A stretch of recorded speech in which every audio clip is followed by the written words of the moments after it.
नई कहानियाँ। सीतारामपुर नाम के एक गांव में सुरैया और उसकी पत्नी मलम्मा रहते थे। सुरैया एक बहुत ही मेहनती और भोला व्यक्ति था। वो हमेशा गले में एक लाल रुमाल डाल के रखता था। उसी गांव में जमींदार भद्रैया रहता था। वो घमंडी और चालाक था। सुरैया की 3 एकड़ की खेती भद्रैया की 100 एकड़ जमीन के ठीक बीच में थी। एक दिन सुबह जब सुरैया अपने खेत में एक गड्ढा खोद रहा था, तभी भद्रैया अपने नौकर रघु के साथ वहां आया। अरे वाह! अरे लाल तौलिया, क्या हाल है? अरे बाबू, हाँ? तुम क्या कर रहे हो? क्या इस भूमि को सोने में बदल रहे हो? हाँ? नहीं बाबू, बारिश से पहले मैं बांधों को मजबूत कर रहा हूँ। तुम्हारी 3 एकड़ की छोटी सी खेती के लिए इतनी भागदौड़ देखकर मुझे हंसी आ रहा है। हाँ?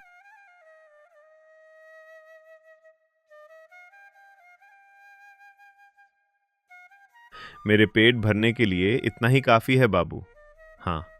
देखो, तुम्हारी ये जिद मुझे पसंद नहीं है।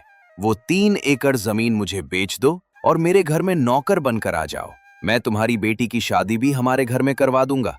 तुम आराम से रहना। हाँ? माफ कीजिए बाबू, ये मेरे दादा की जमीन है।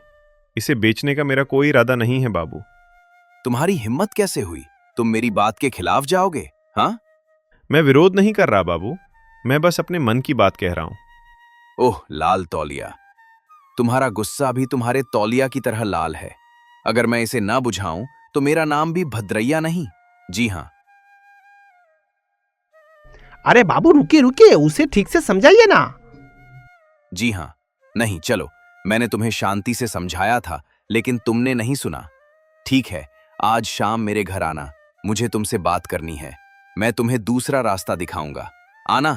अगर नहीं आए तो यहीं तुम्हारे पैर तोड़कर इस खेत में गाड़ दूंगा। जाओ। हाँ? बाबू। भद्रैया गुस्से में वहां से चला गया। सुरैया घर जाकर सारी बातें अपने पत्नी को बताई। हे जी, वो भद्रैया अच्छा आदमी नहीं है। उसने आपको क्यों बुलाया? मुझे तो बहुत ही डर लग रही है। डर मत मली, अगर वो फिर जमीन बेचने की बात करेगा तो मैं फिर से ना कह दूंगा कि मैं इसे नहीं बेचूंगा। उन्हें देखकर ऐसा नहीं लगता। वो जरूर कोई साजिश रच रहा है। जो भी हो, जाना मेरा फर्ज है। उस शाम सुरैया भद्रैया के बड़े दरवाजे के सामने डरा सहमा खड़ा था। अरे तुम आ गए हो? अच्छा ठीक है, तुम अंदर जाओ, बाबू तुम्हारा इंतजार कर रहा है। सुरैया कांपते हुए अंदर जाता है। भद्रैया एक कुर्सी पे बैठा कुछ पुराने कागज देख रहा था। ओह, तुम आ गए लाल तौलिया। हाँ? आपने बुलाया था बाबू? हाँ, आज सुबह मैंने तुमसे बहुत शांति से बात की थी। तुमने नहीं सुना। अब ये कागज देखो। हाँ हाँ। मुझे ज्यादा पढ़ना लिखना नहीं आता बाबू।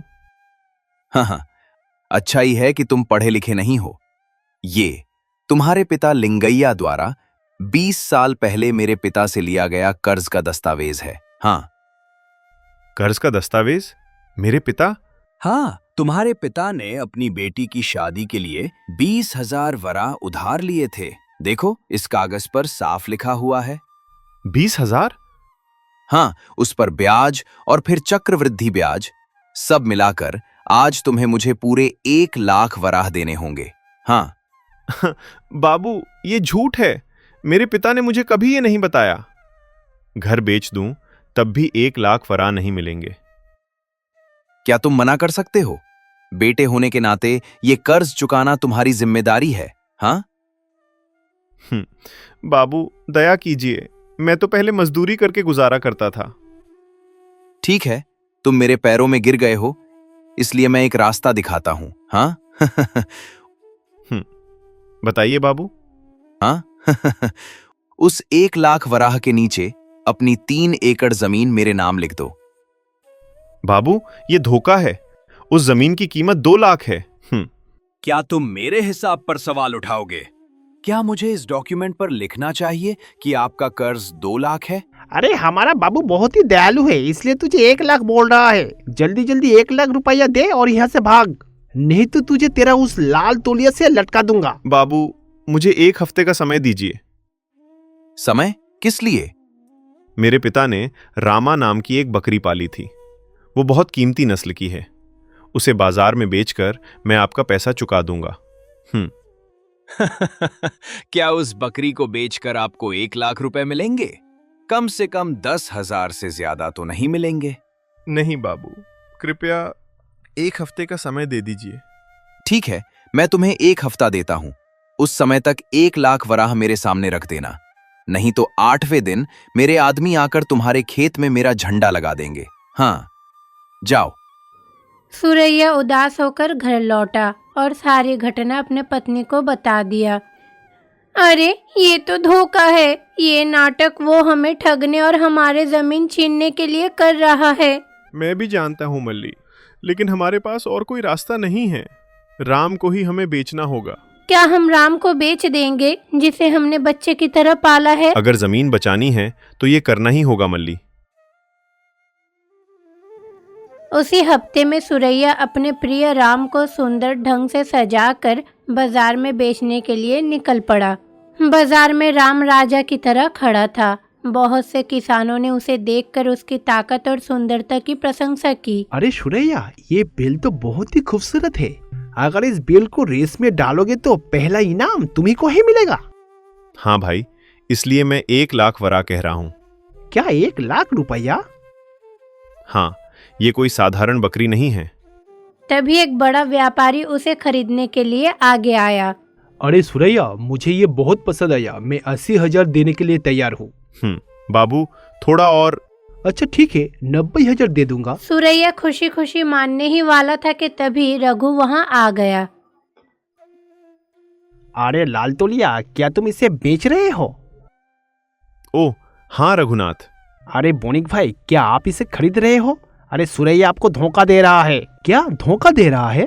अरे ये सुरैया एक चीटर है। इस बेल की कल रात से ही लूज मोशन हो रही है। आज नहीं तो कल तो ये टपकाई जाएगी। क्या यही बेल आप खरीद रहे हो? झूठ रघु, मेरा राम बिल्कुल स्वस्थ है। अरे बोनिक भाई, मुझे झूठ बोल के क्या फायदा? अगर आपको खरीदना है तो आप खरीद के पछताओ, आपका मर्जी। छी सुरैया, तुम मुझे इस तरह से धोखा दोगे मैंने कभी सोचा नहीं था। अरे क्या तुम बाजार में बीमार बेल को ले आए? नहीं भाई, मुझ पर विश्वास करो, ये भद्रैया की साजिश है। लेकिन किसी ने उसकी बात पर भरोसा नहीं किया। बाजार में कोई भी सुरैया की गाय को खरीदने आगे नहीं आया। बेचारा उदास होकर गाय को लेकर जंगल के रास्ते पर से जा रहा था। तभी एक नकाबपोश आदमी उसके सामने आया। अरे क्या तुम्हारा इस बेल को कोई नहीं खरीदा? नहीं बाबू, किसी ने अफवाह फैला दी है कि मेरी बकरी बीमार है। हाँ, वैसे भी तुम्हारा इस बेल को देखकर बीमार ही लग रहा है। अगर तुम्हें बेचना है तो 1,000 से ज्यादा मैं नहीं दूंगा, क्योंकि मुझे भी कसाई को बेचना होगा। 1000 वरा?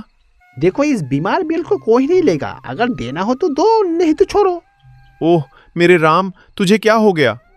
सुरैया को याद आया कि उसके पास ज्यादा समय नहीं है। उसे डर लगा है कि भद्रैया उसका खेत छीन ना ले। 1000 नहीं बाबू, कम से कम 5000 दे दो। अच्छा ठीक है, तुम गरीब हो इसलिए तुम्हें 5,000 रुपए दे दूंगा। बेचारा सुरैया 5,000 लेकर रोता हुआ भद्रैया के घर पहुंचा। बाबू अरे लाल तौलिया, 1 लाख लाए हो? हाँ बाबू, मेरी बकरी धोखे से सिर्फ 5000 में बिक गई। कृपया ये ले लो और मुझे और समय दो। 5,000 मेरे 1 लाख के बदले? अरे लाल तोलिया, क्या मुझे पहचाना?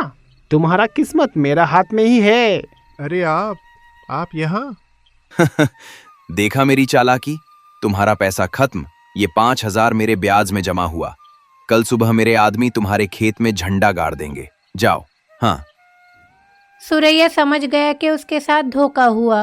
वो बेचारा टूट गया। अगले दिन सुबह भद्रैया के आदमियों ने सुरैया के खेत पर कब्जा कर लिया। सुरैया और उसकी पत्नी इस तरह से बातें कर रहे थे। क्या हमारी जमीन चली गई? जमीन चली गई मल्ली, लेकिन मेरी मर्दानगी नहीं मरी। अब क्या करेंगे? भद्रैया के यहाँ ही मजदूर बनकर काम करेंगे। क्या अपनी ही जमीन पर मजदूरी करनी है? हाँ, हमें अपनी जमीन छोड़नी नहीं चाहिए। इसी तरह सुरैया और मल्लम्मा दोनों भद्रैया के यहाँ मजदूर बन गए। भद्रैया जानबूझकर उन्हें उसी खेत में काम करवाता है। अरे लाल तौलिया, अपनी ही जमीन पर मजदूरी कैसी लगती है? हाँ, अच्छी चल रहा है बाबू। अब भी घमंड नहीं गया? हाँ, ये घमंड नहीं है बाबू, मुझे मेहनत की कीमत पता है। आप जमींदार हैं, मैं मजदूर हूं, मैं काम कर रहा हूं। रघु, हाँ बाबू बोलिए। इस लाल तौलिया को दुगना काम दो, मरने तक मेहनत कराओ। इसी तरह सुरैया से सबसे ज्यादा काम करवाया गया, लेकिन वो डटा रहा। 1 साल बीत गया। भयानक सूखा पड़ा, एक बूंद पानी नहीं था। भद्रैया की 100 एकड़ जमीन सूख गई, सारे कुएं खाली हो गए। हाय भगवान, मेरी पूरी फसल बर्बाद हो गई। पशुओं को पीने के लिए पानी नहीं है। अरे बाबू, हमारा तो पूरा खेत सूख गया है। पर हाँ, लेकिन क्या? पर बाबू, सुरैया का जो 3 एकड़ जमीन है वहाँ अभी भी हरा पेड़ पौधे हैं। उसकी जमीन पर पानी भी है। क्या? वहां पानी कैसे? मुझे नहीं पता बाबू, पर उसकी जमीन पर अभी भी पानी है, मैंने देखा है। हाँ सच में। हाँ, सुना है उसके दादा ने वहां कोई गुप्त जल स्रोत बनाया था। अच्छा बाबू, अगर हम उस कुएं को ढूंढ लेंगे तो क्या हमें पानी मिल सकता है? मुझे नहीं पता कि उसकी जमीन पर गुप्त कुआं कहाँ है, ये सिर्फ उसी को ही पता है। तू अभी सूर्य को बुला कर ला। भद्रैया ने सुरैया को बुलवाया। ओरे सुरैया, अपने हमें बुलाया है बाबू? हाँ सुरैया, मैंने बुलाया है। सूखा पड़ गया है, सब बर्बाद हो गया। तुम्हारे खेत में पानी का स्रोत है ना? बोलो। मुझे नहीं पता बाबू। झूठ मत बोलो सुरैया, सच बोलो, मुझे गुस्सा मत दिलाओ। मुझे नहीं पता बाबू। ए, तू बताएगा नहीं तो बहुत पीटूंगा। मुझे नहीं पता। जब से मैं मजदूर हूं तब से तुमने मुझे पीटा है, लेकिन अगर तुम जमीन के राज के लिए मुझ पर हाथ भी डालोगे, भले ही मेरी जान चली जाए, मैं ये राज नहीं बताऊंगा। सुरैया देखो, मुझे नहीं पता बाबू। 1 और हफ्ता बीत गया।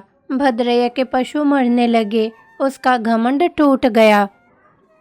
उसी रात भद्रैया सुरैया की झोपड़ी में आया। सुरैया। अरे बाबू आप? सुरैया, मुझे बचा लो। अरे बाबू, क्यों, क्या हुआ? मेरी सारी जायदाद चली गई सूर्या। मेरे जानवर पानी की कमी से मर रहे हैं, प्लीज मुझे बताओ। ये लो, ये तुम्हारे खेत के कागज है। मैं तुम्हें तुम्हारी जमीन दे रहा हूं। तुम्हारी प्रॉपर्टी की बिक्री से मिले 5,000 रुपए, ब्याज के साथ 10,000 रुपए। बाबू, आपको अपनी गलती का एहसास हो गया, मेरे लिए इतना ही काफी है। पानी कहाँ? उस खेत में कोई गुप्त कुआं नहीं है बाबू। हाँ। तो फिर कैसे? मेरे दादाजी ने कहा, उस जमीन की एक खास बात है, वो ऊपर से पानी सोख लेती है और उसे अंदर पत्थर की एक परत में जमा कर लेती है। अगर बारिश ना भी हो तो भी वो नमी 10 साल तक नहीं जाती। क्या वे सच है? वो जमीन दुख की कीमत समझती है। जो कोई भी उस पर विश्वास करता है वो उसे नहीं डुबोएगी। मैं तुम्हें और तुम्हारा जमीन को कभी समझ नहीं पाया, मुझे क्षमा कर दो। चिंता मत करो बाबू, तुमने मुझे मेरा खेत दे दिया। तुम्हारे मवेशियों के लिए जो घास चाहिए वो अभी भी मेरे खेत में हरी है, उसे काट लो। आप तो भगवान है सूर्य। क्या आप मुझे अपने खेतों में काम पर रखेंगे? अरे बाबू। बाबू मत कहो, मुझे काम पर रख लो। ठीक है। इसी तरह भद्रैया को सुरैया के सामने झुकना पड़ा। उस गांव के सूखे के समय सुरैया का 3 एकड़ खेत पूरे गांव का सहारा बना। भद्रैया ने भी घमंड छोड़कर मेहनत की कीमत सीखी। इसी तरह सुरैया का लाल रुमाल गांव की इज्जत का प्रतीक बन गया।